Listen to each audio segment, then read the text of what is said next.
Let's do this. Hi, my name is Crispin Butterfield. That's Crispin, and yes, that is my real name.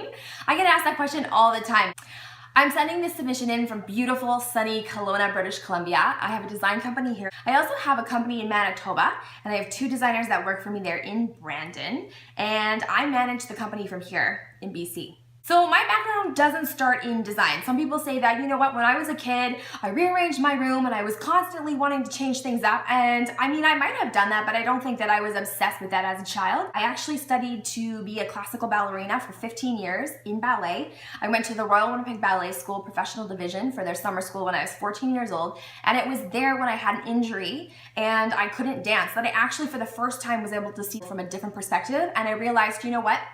This isn't the career path for me. This isn't something that I want to do. I didn't have really any identity outside of that, and I had no idea what I wanted to do with my life. It was at a garage sale across the street with our little neighbor lady and my mom, and her son-in-law was there. And he asked me what my interests were, and at that point I kind of was leaning towards furniture design. And it turns out he's the vice president of Palliser Furniture in Winnipeg. Like, how crazy is that?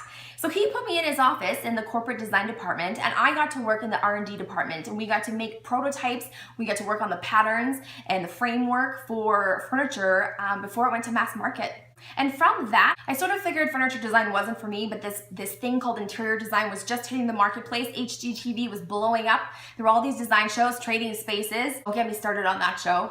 But there was this huge interest in interior design, and I figured, you know what, this is something I feel like I'm interested in, so maybe I should pursue that. I actually applied to Mount Royal University in Calgary. I sent in my submission. It was actually 2 weeks after the deadline, which is kind of crazy because they only take 40 people a year, and somehow I actually got in. So if that isn't really a sign from the universe to say that I should be doing what I am doing today right now, I don't know what is.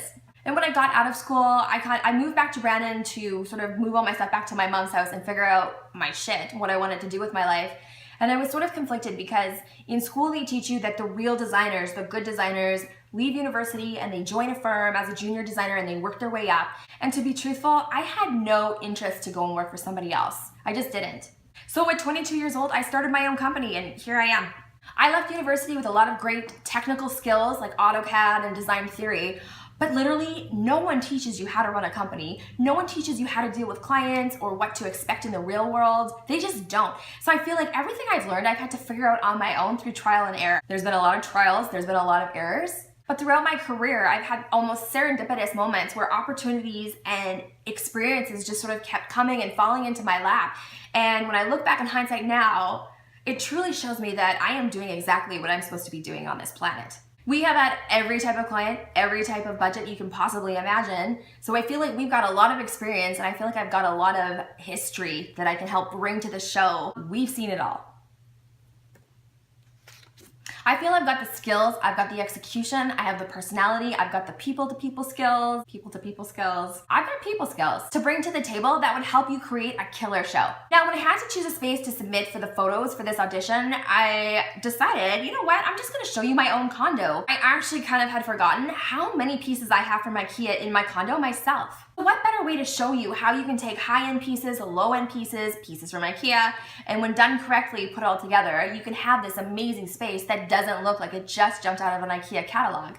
My whole life, I've always felt like a big fish in a little pond. I feel like I was born to do epic shit, and just at 35 years old now, am I beginning to sort of truly tap into that power, into that potential, and in doing that, things are just completely opening up for me. Opportunities are showing up, clients are showing up that, you know, I'd sort of talked about wanting in the past, but never came into my orbit. And now that I've worked on myself, now that I'm working more on my own journey and my self-expansion, the most amazing things are starting to happen. I'm so ready to gain the exposure. I'm so ready to take this platform and use it for a better purpose. So I want to show a different side to the industry. I want to show that more so through collaboration and inspiration, through my personality, through the joy that I just naturally have doing what I love every day. I want to show that you don't have to be sneaky, you don't have to be ultra competitive or snobby about shit. Can I say shit?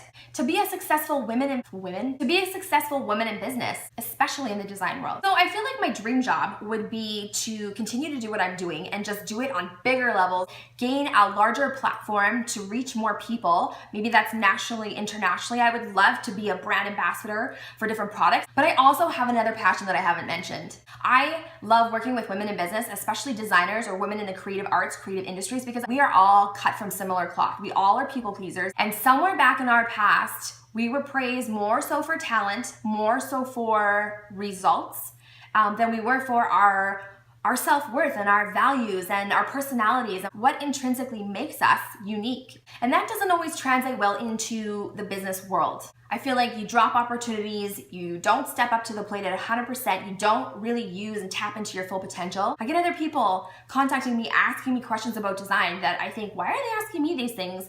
But I feel like I have some gift. And I also feel I have a responsibility to share what I've learned, to share what I know to be true, and use it to empower women in business. So down the road, if I see my 10, 15-year plan, it's doing interior design on a bigger level, but it's also mentoring other people in business. Because I feel like when your values and your self-worth and all that is in alignment, your business just expands and explodes, and you literally become unstoppable. So that's it for me. So that's it for me. I feel like my 3 minutes is probably up by now. I hope you like what you've seen. I hope you like what you've heard. There's nothing I would love more than to come to Toronto and shoot this show and help make it amazing. I hope to hear from you soon. Thanks and all the best.